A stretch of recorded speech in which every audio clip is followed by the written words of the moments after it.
Righteous woman. Righteous woman. Freedom fighter. Freedom fighter. Militant atheist. Militant atheist. Against the war. Against the war. Military mom. Military mom. And so much more. And so much more. She's gonna read. She's gonna read A statement. a statement From Mathis Shiro. from Mathis Shiro, An Iraq war veteran. an Iraq war veteran And military resistor. and military resistor, And she's gonna share what's in her heart. share what's in her heart. All right? All right. All right. Woo! Woo!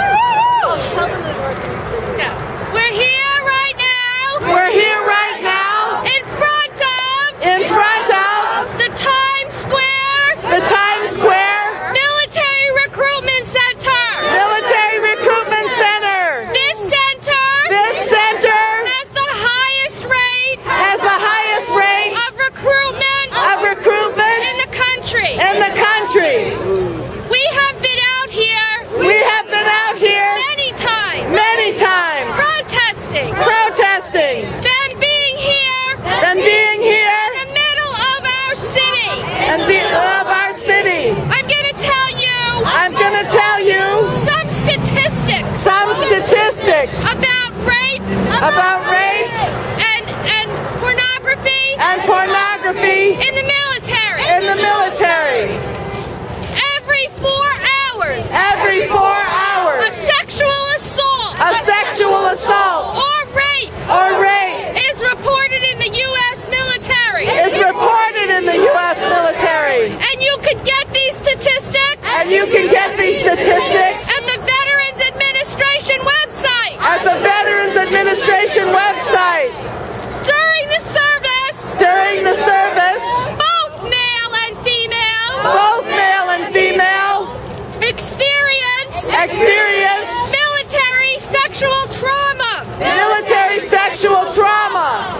MST NST is the term is the term that the VA that the VA has has ascribed to military sexual trauma. to military sexual trauma.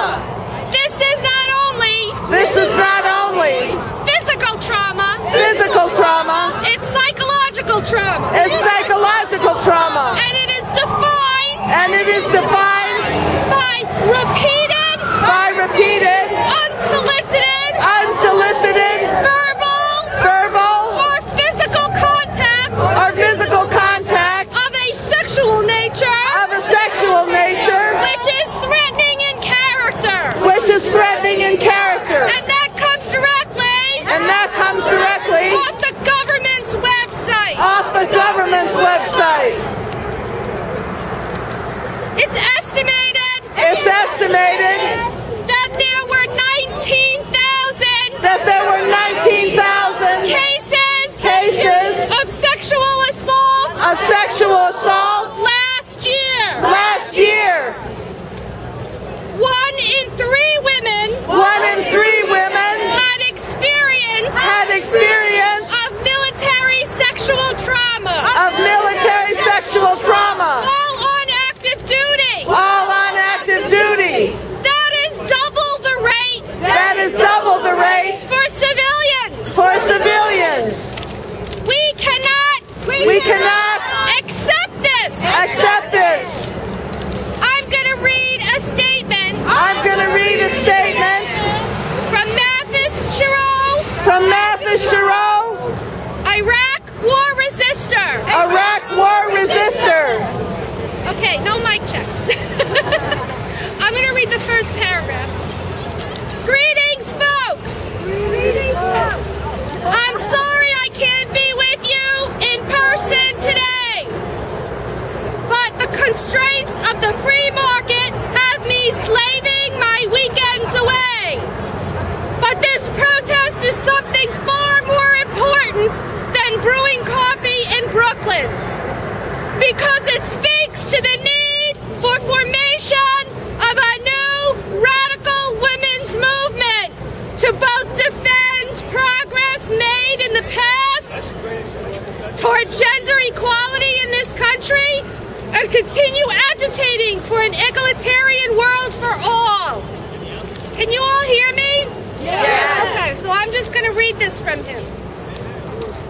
We know that women in our society are under attack, and all men, be they men of conscience, must stand now with them in solidarity.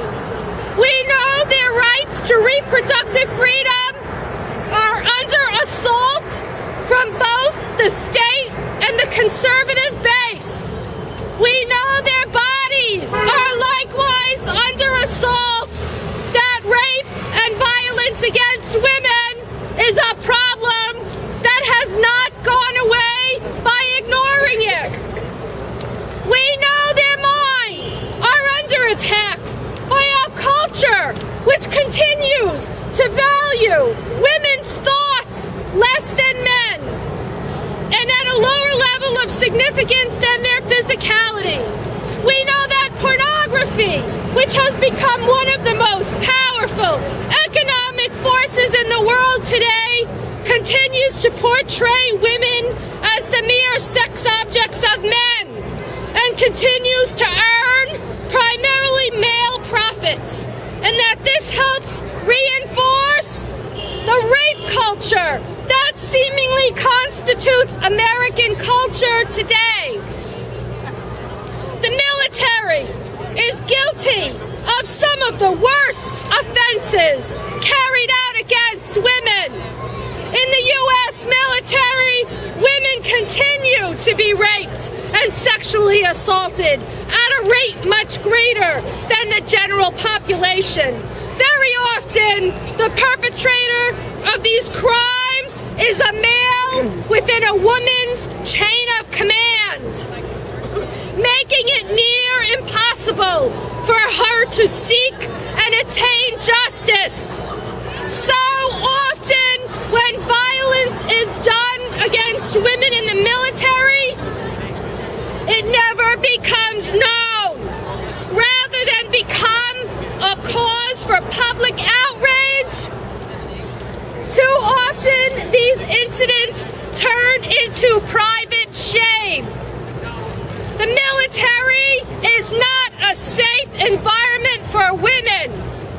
Women should think twice before joining, and the military should be absolutely ashamed for its complacency in the near systematic raping and abuse of our women in uniform. I'm going to add something. They shouldn't join at all. Shame on the U.S. military for their crimes against both the women of the world and the women of America. Shame on America for turning its back on this reality in exchange for more support the troops no matter what garbage. While it is sad truth, it is a truth no less that we might